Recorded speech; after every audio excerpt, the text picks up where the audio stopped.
मान तालुक्यातील बिदाले येथील आनंदराव शामराव मदने यांचा तिसरा पुण्यस्मरण दिन आज साजरा करण्यात आला। प्रतीक महाराज भोसले राजवडीकर यांची कीर्तन सेवा झाली। स्वप्नील महाराज शेंडे यांच्या ज्ञानेश वारकरी शिक्षण संस्था भाडळी बुद्रुक या विद्यार्थ्यांनी त्यांना साथ दिली। आनंदराव मदने यांना शर्मिला, काजल, राजेंद्र ही 3 मुले तर पत्नी शोभा आहे। एक आदर्श कुटुंब त्यांनी उभं केलेलं आहे। श्री महालक्ष्मी देवीची पूजा करत त्यांनी अनेक माणसे जोडली आणि एक आदर्श कुटुंब त्यांनी समाजामध्ये निर्माण केलं। त्यांच्या मुलाचं आज सर्वत्र कौतुक होताना दिसत आहे। तृतीय पुण्यस्मरण दिनानिमित्त प्रतीक महाराज भोसले यांची ही कीर्तन सेवा आपण ऐकूया। असेल एक निस्पृह अंतकरणाने आणि निस्सीम भक्ती त्यांनी केली। अतिशय संघर्षातून त्यांनी आपलं सर्व कुटुंब त्या ठिकाणी उभा केलं। समाजामध्ये फार कमी अशी माणसं असतात की ते शून्यातून स्वतःचं अस्तित्व निर्माण करत असतात किंवा शून्यातून स्वतःचं विश्व निर्माण करत असतात। त्यापैकी पुजारी काका होते महाराज की त्यांनी स्वतःच्या कुटुंबाचा जो गाडा आहे, जो प्रपंचाचा गाडा आहे, तो अतिशय हुशारीनं, अतिशय कष्टातून आणि सचोटीनं आणि सगळ्यात महत्वाचं गोष्ट आहे ती म्हणजे इमानदारीनं त्यांनी ते सगळं उभा केलेलं होतं। ही सगळ्यात महत्वाची गोष्ट आहे। तत्वानं जगणारा माणूस होता असं आम्हाला त्या ठिकाणी त्यांनी सांगितलं आणि निश्चित स्वरूपानं त्यांची पुढची पिढी सुद्धा त्याच पद्धतीनं त्यांचं अनुकरण करते। हे खऱ्या अर्थानं सगळ्यात मोठी महत्वाची त्या ठिकाणी गोष्ट आहे। कारण आपल्या हिता जो असे जागता धन्य माता पिता तयाची, ही पुढची पिढी आहे ती त्यांच्या हिताला जागृत आहे महाराज। कारण त्यांच्या हिताला जागृत असणाऱ्या त्या पुढच्या पिढीनंच खऱ्या अर्थानं त्यांचं स्मरण आज केलेलं आहे। महाराज आज वर्षश्राद्ध करायचं अवघड आहे महाराज। वर्षश्राद्ध माणसाचं करत नाही की म्हणतात जाऊ द्या नुसता कुठेतरी निवद करा द्या सोडून विषय कशाला करता वर्षश्राद्ध। मात्र हे तृतीय पुण्यस्मरण होत आहे। यासाठी कुटुंबियांचं सुद्धा मी या ठिकाणी मनपूर्वक या ठिकाणी अभिनंदन करतो, त्यांचा आभार या ठिकाणी व्यक्त करतो की अशा माणसाचं स्मरण आपण या ठिकाणी ठेवताय की ज्या माणसानं अतिशय सचोटीनं स्वतःचं अस्तित्व निर्माण केलं, स्वतःचं आयुष्य उभा केलं, अतिशय संघर्षाच्या पद्धतीमध्ये अनेक सुसंस्कृत कुटुंब त्यांनी त्या ठिकाणी उभा केलं। ही खऱ्या अर्थानं खूप मोठी महत्त्वाची गोष्ट आहे। परमेश्वर त्यांना अजून बळ देवो हीच खऱ्या अर्थानं आज परमेश्वराला आपण प्रार्थना करायची किंवा त्याच्या पुढे हेच आज खऱ्या अर्थानं आपण मागायचंय। आपल्या विषयाकडे आपण येऊया पाहिजे। म्हणून संसार हा दुःखाचा सागर आहे महाराज। इथं सुखाचा विचार कुठं सुद्धा नाहीये। सुख येतंय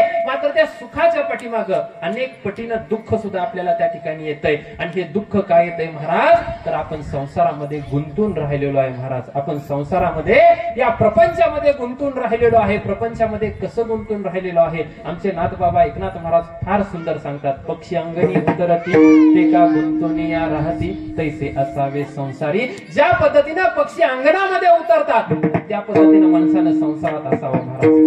संसार करावा, संसार करण्याबद्दल दुमत नाही, संसार असावा। प्रत्येकाला संसार आहे। संसार करून आपल्याला परमार्थ करायचा आहे, संसार करून आपल्याला दैवत्वाची भक्ती करायची, संसार करून आपल्याला संसारामध्ये चांगलं राहायचंय। मात्र त्या संसार करत असताना, संसारात वागत असताना त्या संसारामध्ये गुंतून राहता कामा नाही महाराज।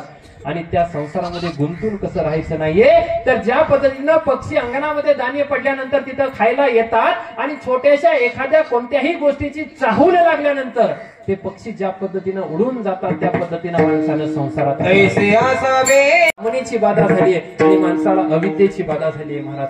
कल्पनेची, कामनेची आणि अविद्येची बाधा माणसाला झालेली आहे महाराज। आणि ज्या वेळेस माणसाची ही बाधा दूर होईल, येथून महाराज माणूस बाहेर पडेल, त्यावेळेस तो माणसाचा त्या ठिकाणी अट्टहास पूर्ण होईल, आयुष्याचा अट्टहास पूर्ण होईल। आयुष्याचा अट्टहास जर पूर्ण व्हायचा असेल तर सगळ्यात पहिल्यांदा आपल्या अंतःकरणामध्ये असणाऱ्या कल्पनेची बाधा आपल्याला त्या ठिकाणी दूर करता आली पाहिजे। कल्पनेची बाधा झाली म्हणजे काय झालं, तर माणसाला त्या ठिकाणी माझं म्हणण्याची सवय लागली। मात्र माझं म्हणण्याची सवय का लागली, आपण ज्ञानेश्वरीमध्ये चला, माझं म्हणजे काय, माझी या विस्तारलेपणाची नावे हे जगची नव्हे आगवे का बीजची झाले तरू अथवा भंगारचे अलंकारू। ज्ञानोबराय म्हणतात की माझी या विस्तारलेपणाची नावे हे जग आहे ना ते सगळं परमेश्वराचं आहे।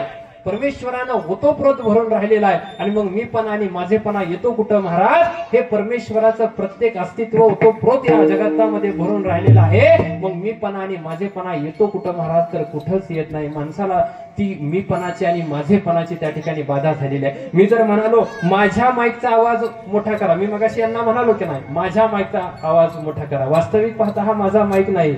एकदा सिस्टीमला सुद्धा या ठिकाणी टाळ्या वाजवल्या पाहिजेत। खूप सुंदर मगासपासून सिस्टीम झालेली आहे, अशी माणसं विसरली जातात। मात्र मी म्हणतो की माझा माईक आहे, वास्तविक पाहता माझा माईक आहे काय, परंतु मला या ठिकाणी माझेपणाची बाधा झाली महाराज, माझेपणाची बाधा झाली. वास्तविक माईक यांची, सिस्टीम यांची, मात्र मी म्हणालो माझा माईकचा आवाज मोठा करा, माझ्या माईकचा आवाज मोठा करा. म्हणजे काय झालं तर मला मीपणाची आणि माझेपणाची बाधा झाली महाराज. जोपर्यंत स्वतःमधल्या मीपणाची आणि माझेपणाची जी बाधा आहे ती निघून जात नाही तोपर्यंत माणसाला खऱ्या अर्थानं खरं सुख प्राप्त होत नाही. एक गोष्ट सांगू महाराज तुम्हाला, माणूस इथं जन्माला आलाय, जाताना सुद्धा तो काही घेऊन जाणार नाही आणि येताना सुद्धा त्यानं काय आणलेलं नाही महाराज.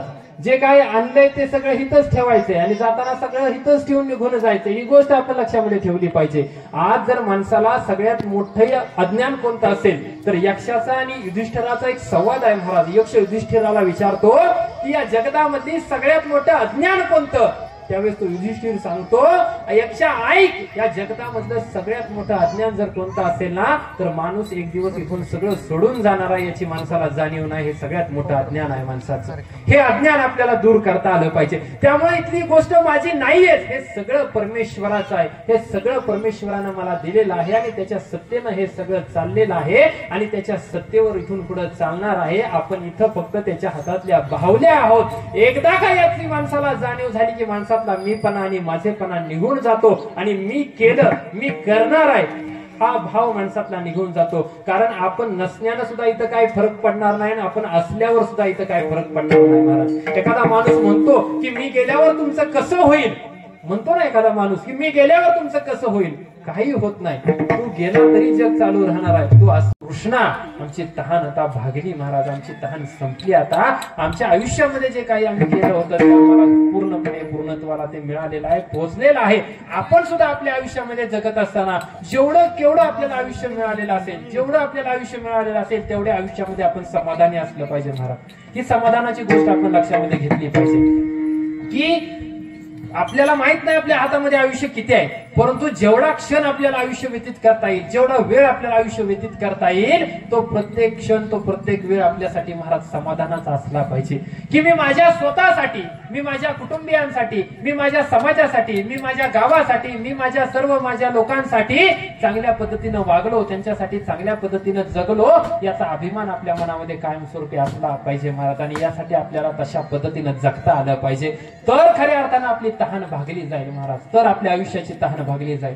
नाहीतर जर माणसाला आयुष्यभर जर त्याच्या त्याच्या मनातला मीपणा, त्याची तहान जर आयुष्य जगण्याची भागली नाही, सारखी जर वसवस वसवस असेल की हे राहिलंय ते राहिलंय, हे करायचंय ते करायचंय, हे असं करायचंय तसं करायचंय, हे कुठंतरी थांबलं पाहिजे महाराज. आयुष्यामध्ये जगत असताना कुठंतरी समाधानाची बाब मनामध्ये असली पाहिजे, समाधानाची गोष्ट कुठंतरी असली पाहिजे महाराज. नाहीतर आम्ही बघतो महाराज माणसं फार वृद्धापकाळापर्यंत येतात तरी सुद्धा त्यांना त्या प्रपंचाची हाव असते, संसाराची हाव असते, पैशा पाण्याची हाव असते. ही हाव कुठेतरी थांबली पाहिजे महाराज.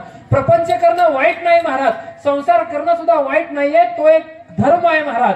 धर्म, अर्थ, काम आणि मोक्ष हे 4 धर्म सांगितले आहेत महाराज आपल्याला. की कोणते आहेत तर धर्म, अर्थ, काम आणि मोक्ष हे 4 आपले त्या ठिकाणी हित कर्म आहेत. ती कर्म आपल्याला केली पाहिजेत. मात्र ही कर्म करत असताना कुठेतरी अंतःकरणामध्ये समाधानाची भावना असली पाहिजे की जेवढं आपल्याला परमेश्वरानं दिलेलं आहे, जेवढं आपल्याला मिळालेलं आहे, जेवढं आपल्याला कमावता आलेलं आहे त्या कमावलेल्यामध्ये कुठंतरी महाराज समाधान असलं पाहिजे. कारण प्रत्येकाच्या प्रारब्धानुसार, प्रत्येकाच्या संचितानुसार आणि प्रत्येकाच्या नशिबानुसार प्रत्येकाला प्रत्येक गोष्ट मिळत राहते महाराज. कोणाच्या आयुष्यामध्ये राजयोग असतो, कोणाच्या आयुष्यामध्ये ज्ञानयोग असतो, कोणाच्या आयुष्यामध्ये भक्तियोग असतो आणि कोणाच्या आयुष्यामध्ये नुसता भोगयोग असतो. तर ते असता कामा नये महाराज. हे कुठला तरी योग प्रत्येकाच्या नशिबामध्ये असतो. मात्र स्वतःचं नशीब स्वतःला बदलवता आलं पाहिजे. ते बदलवण्यासाठी किमान आयुष्यामध्ये प्रयत्न करता आला पाहिजे महाराज. आयुष्याच्या शेवट जर कोणी प्रश्न विचारला तर तू काय केलंस तर त्या प्रश्नाचं उत्तर आपल्याला महाराज देता आलं पाहिजे की जेवढं मला परिस्थितीमध्ये मिळवता आलं, जेवढं मला संघर्ष करून मिळवता आलं तेवढं मी मिळवलं. एका गोष्टीचा आपल्याला अभिमान कायम असला पाहिजे महाराज. भलं आपल्या हातातून काही गोष्टी नशिबानं काढून घेतल्या असतील, मात्र त्या नशिबानं काढून घेत असताना सुद्धा त्या गोष्टींसाठी आपण उच्च कोटीचे प्रयत्न केलेले असावेत. ते खऱ्या अर्थानं यश असतं महाराज, ते खऱ्या अर्थानं यश असतं. तुम्ही यशस्वी होऊ नका हा पुढचा विषय आहे. मात्र ते यश मिळवण्यासाठी किंवा ते काम करण्यासाठी आपण किती उच्च कोटीचे प्रयत्न केलेले आहेत ही गोष्ट आपण आपल्या मनाला कायम विचारा महाराज. मी त्या गोष्टीसाठी किती प्रयत्न केलेत एक सोपं मुलांना उदाहरण सांगू का? तर ते कौतुक आपल्याला वाटवून घ्यायचं असेल किंवा त्याची जर अनुभूती करून घ्यायची असेल तर त्या मंगळाचं म्हणजे त्या परमेश्वराचं, भगवान परमात्म्याचं नाम आपल्या मुखातून कायमस्वरूपी असलं पाहिजे. कारण जर मुखातून नाम असेल तर हातातून चांगलं काम होतं महाराज. त्यासाठी मुखातून नाम घेतलं पाहिजे. विठोबा